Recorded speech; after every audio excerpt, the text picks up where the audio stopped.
These two computers here have been sitting lonesome underneath this table for entirely too long. I think it's time we get them back out and take a look at what we're working with here. Okay, here's what we've got going on here.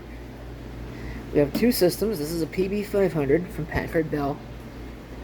This is a PB8810 from Packard Bell. They're the same machine, basically inside, but outside obviously they've got a different style case. That is the only difference between these. Otherwise they're exactly the same. This one has a, well, the last time I used it, which was several months ago, maybe even upwards of a year ago now, had a good power supply, but no life. No sign of life from a display. This one, probably close to 2 years ago, was the last time I tried it, which would have been when I got it.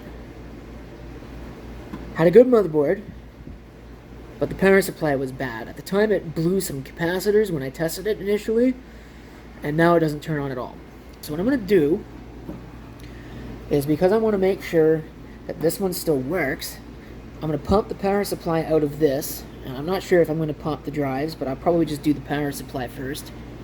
Pump the power supply into this, power this on with a monitor, see if it does anything, and then I can figure out what I'm going to do. I believe, but I haven't actually determined this, but I think I could probably just take this cover and put it on this. And I think that's probably what I'd like to do. Because I would like to keep this drive, because that faceplate matches the case. Okay, here's the cover off of the 800. Sorry, wow, the PB500. I don't know where 800 came from. Now I just got to figure out how to get this power supply out. Now, for some of you that are probably going to say, well, why don't you just replace that with another AT power supply? You can't. These are not standard AT. Well, they might be. But the wiring colors definitely don't match, for one. And for two, that looks like that's fewer pins. Is it? Yeah, that's 10 pins, so that's not... It's not quite correct. It's a very weird design. I'm not sure why they did that, but... Packard Bell. So, I think what I'm going to have to do... I know I'm going to have to pull the power off of this, because obviously we can't pull that out with power. I'm going to pull this cable out of the way. And I think I should be okay. I don't think I've got to pull I might pull the hard drive cables too. I'm not even sure what hard drive that is. I'm kind of curious about it, but we can look at that later. I just want this power supply out. There should be what looks like 3 screws right there, and then 3 screws in the back, and then this should come out. I almost forgot something. The power switch. Kind of need that out, and that was actually kind of a pain. There really isn't enough space to work that thing in there. I guess you're supposed to pull, although you really couldn't, because that switch is sitting over top of this screw that's right here. Although I don't think you need to pull that screw out in order to get this cage out. But it looks like it would just sit in the way. Wow, they've really oyster canned this thing in there. Okay, I got it out of there. Like I said, there's 3 screws. Although, thinking about it, I'm not sure if you actually have to pull this one out right here, because it doesn't look like it actually goes. Yeah, it doesn't actually go into the case. So there's 2 screws, this one and that one, and then there's 2 screws on the back here, this one and this one. This one here is for this tray, so you don't have to pull that out. But I've basically finished with this, so I just got to set these screws aside. I'll probably put the one that was there back. But I'll set these aside, and then I got to take the cover off of this and do the same thing. But some of these are really, really playing hard to get. You can see that one over there tried to escape. So, anyway, I don't know how well you can really see. But yeah, this board is pretty pooched. Yeah, you can really see it. This is why we pull the batteries off of things, folks. The other one's got damage on it too, but I don't think it's nearly as bad. And like I said, it still worked when I last tried it. It may not work anymore, but I guess we can find out. Okay, here's a look at the inside of the 8810. The case itself is in much better condition, although it's a lot dirtier. The main board, yeah, is still not great. There's still a lot of damage on that, but I think it's probably fine. But I gotta get this power supply out. Look at the corrosion on that. I'm not sure where this was stored, but clearly that was not very good for it, wherever it was stored. It's in color for some reason. I'm gonna switch it back to monochrome because I've only got a monochrome monitor. Of course, that could be a CGA monitor. I'm not sure. So, it's a different disc controller. This has a Seagate ST11R in it, as opposed to that, which is W Western Digital. So that might have the original hard drive still in it, whereas this one I think is a replacement. But, like I said, I gotta do the same thing. I gotta get this power switch out of here. I gotta get all the cables out of the way. It's just a big mess. Okay, there's the bad one out of the 8810 here. If you happen to be looking for one of these, this is what you need.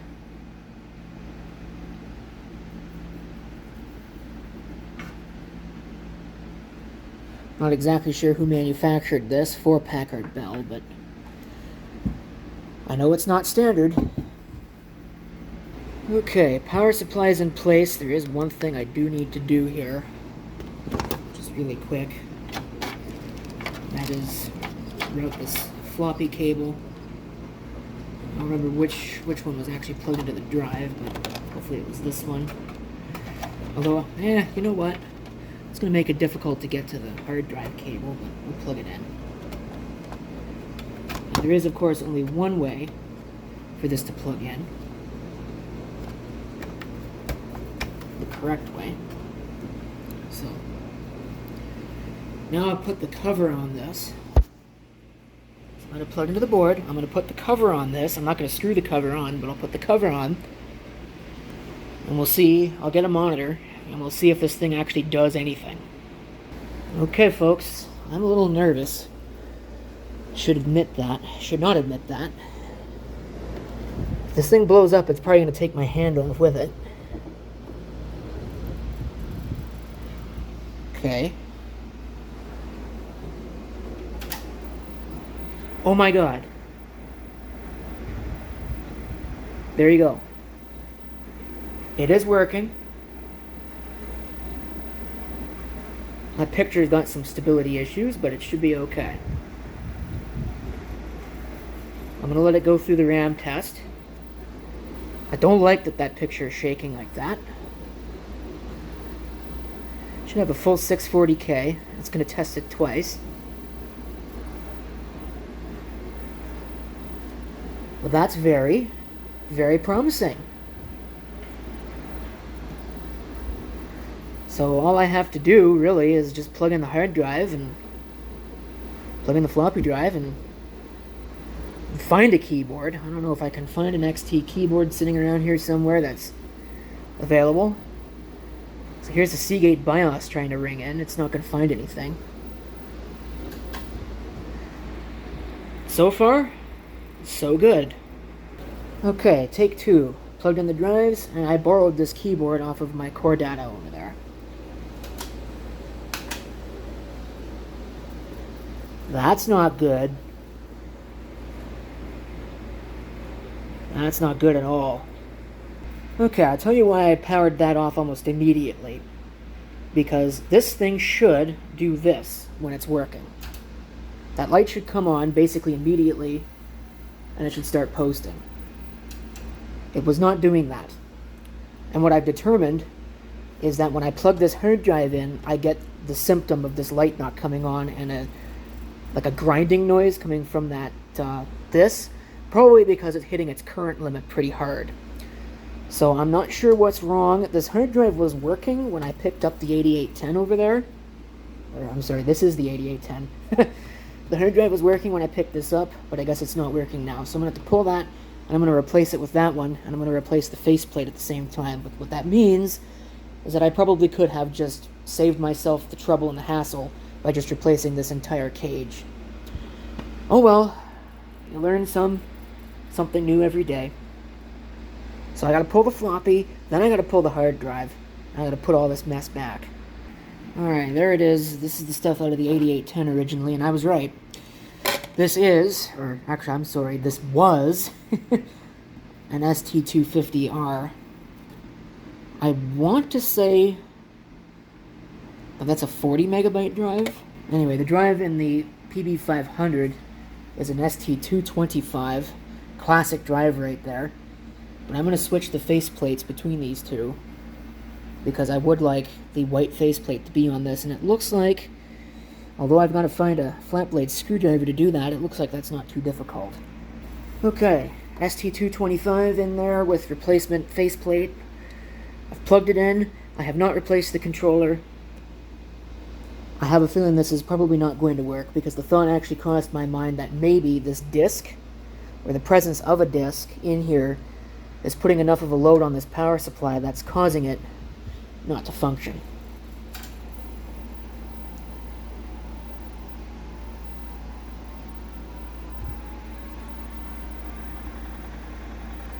Not sure you can hear that, but it is spinning up. This could go bang at any moment. And I'm telling you what, that fills one with a lot of confidence. Alright. I think that's good enough for a quick test. I'll go ahead and I'll put the disc controller in and the cables for the drive. Okay, so I've got the cover back on. That way, hopefully, if there is an explosion, it's contained within inside the case. It's contained within the case. Here we go. We'll say it right eventually. And that it's hopefully not going to shoot flames out the back like a fire-breathing dragon. I have the disc controller and the cabling installed on the hard drive now.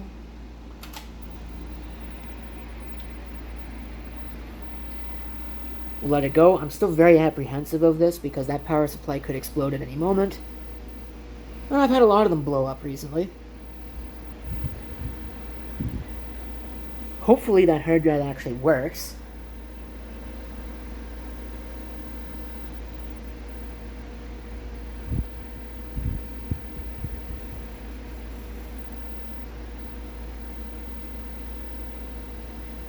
Guess like it did last time, it's got to test the RAM twice.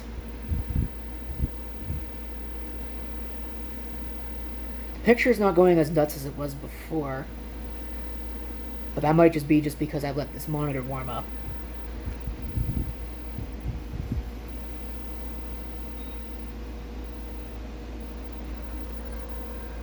Okay, red light on the hard drive. Uh-oh. Disk bad error. Well, probably just means I have to low-level format it. And I can probably do that. If I have a DOS boot disk that's got, whatever that program is, debug, I could probably do it. Problem is I don't know if I've got a DOS boot disk that has debug. But we've at least gotten a little closer. But we're stymied for the time being. So, I guess there you go. I do want to point out, and I'm probably going to get this wrong, but I believe Control-Alt-Plus, set the camera down here, should put it into high mode, although I don't think it actually did. It is responding to me.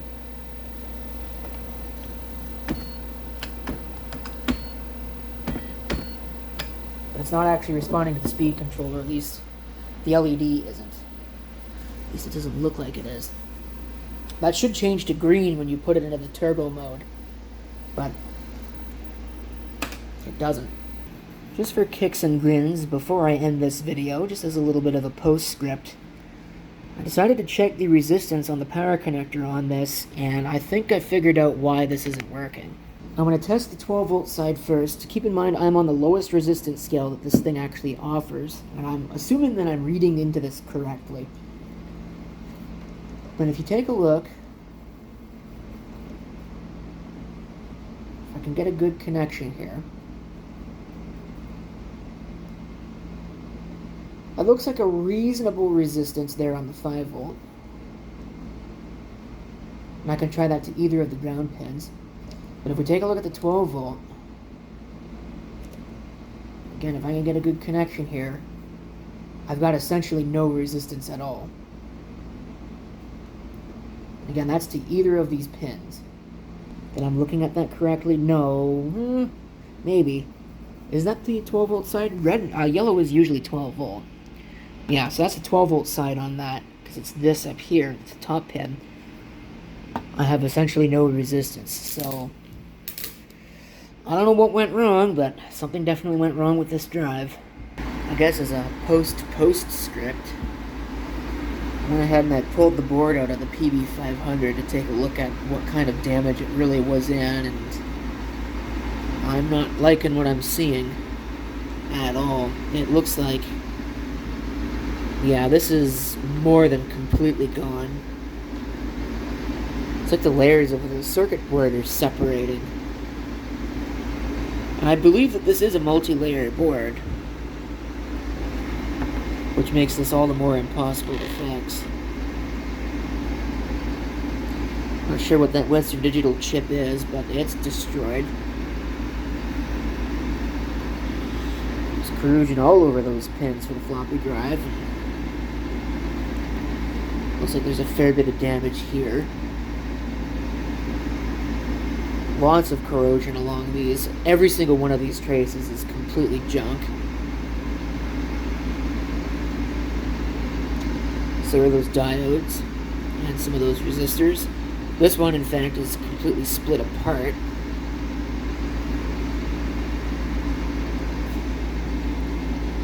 There's damage down there. There's even a little bit of damage over here. Look at that. Although some of that could be unrelated. I know that the case is in not very good condition either.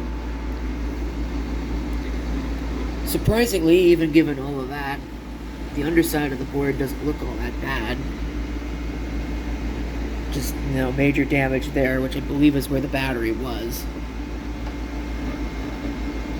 Along the edges.